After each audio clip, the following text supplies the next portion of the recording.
विश्व देव दिव्यवाणी प्रथम कथा प्रथम तत्व जहाँ कहती तत्व को बुझिले हेब ठिकणा अच्युति कहिले लोहिब बणा। मानव धर्मर प्रथम तत्व गोटे विश्व गोटे जाति ब्रह्मांकर विचित्र सूची रे जाति प्रथार प्रश्न नहीं। ब्रह्मा जिते सृष्टि करथिले केवल गोटे जाति सृष्टि करथिले ता हेउची मानव जाति। गोटे स्त्री प्रजाति गोटे पुरुष प्रजाति जाति किंतु गोटे ताहा हेउची मानव जाति। गोटे विश्व गोटे जाति। द्वितीय तत्व ब्रह्म एक ओ अभिन्न। कीट पतंग ठारू प्राणी पर्यंत मनुष्य पर्यंत ब्रह्म समस्तंकर एक। शरीर मृत्यु अच्छी किंतु आत्मार मृत्यु नहीं। आत्मा अविनाशी चिरंतन शाश्वत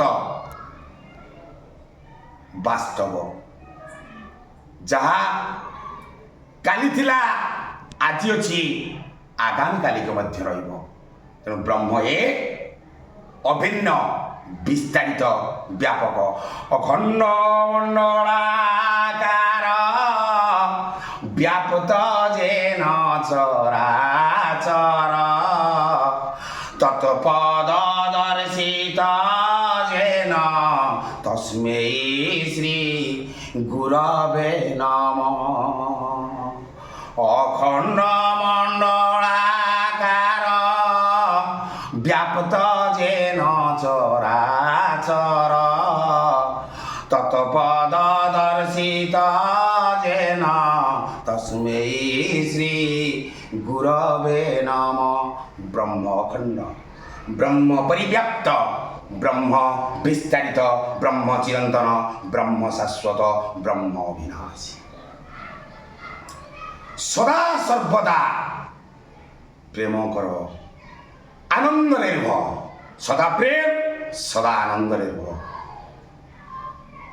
ये दुनिया रे प्रत्येक व्यक्ति चाहती हस खुशी जीवन बीती जाऊ।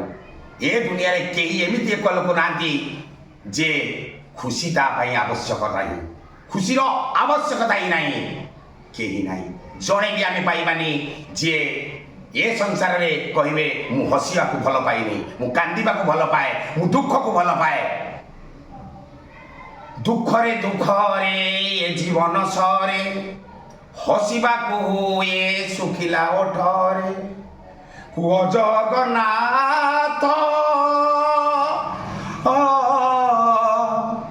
हुओ जगन्नाथ नुहे कि उचित कुह जगन्नाथ नुहे कि उचित निर्वाण को जिए झुरी हेला रे चक्रवाला बक्र नेत्रे चाहिए लेला रे चक्रवाला बक्र नेत्रे चाहिए लेला।